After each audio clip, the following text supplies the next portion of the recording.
Menjelang perayaan Cap Gomeh yang akan digelar di Pulau Kemarau, Palembang pada 22 hingga 23 Februari 2024, antusiasme tinggi terlihat dari sejumlah pihak yang terlibat dalam persiapannya, mulai dari pihak yang memasang jembatan ponton sebagai akses bagi para pengunjung, hingga para pedagang oleh-oleh yang memasangkan sejumlah lapak oleh-oleh.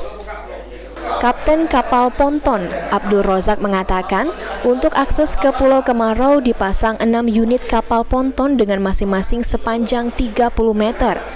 Pemasangan sendiri hanya membutuhkan waktu sekitar 1 jam pada 19 Februari lalu.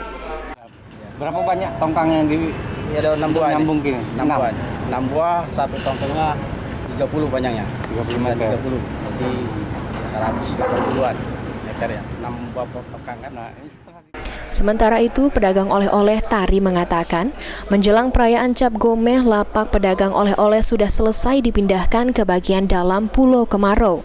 Beragam jenis oleh-oleh disiapkan, mulai dari barongsai mini, aksesoris, dan lainnya.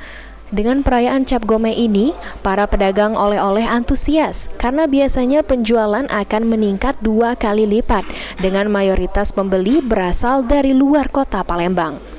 Sementara barang yang paling laku yakni gantungan kunci yang dibanderol Rp10.000 per item, hingga kaos yang dibanderol Rp100.000 untuk 3 pieces.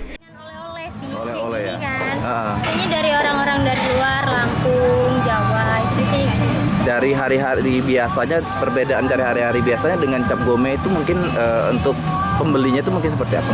Itu sangat beda jauh ya kalau hari biasa sama hari Cap Gomeh itu, karena kalau penjual tuh meningkat tinggi ya. Jauh meningkat ya, pesat. mungkin. Soalnya kan kalau Cap Gomeh itu orang-orang dari luar kota, bisa dari luar negeri, dia lebih banyak.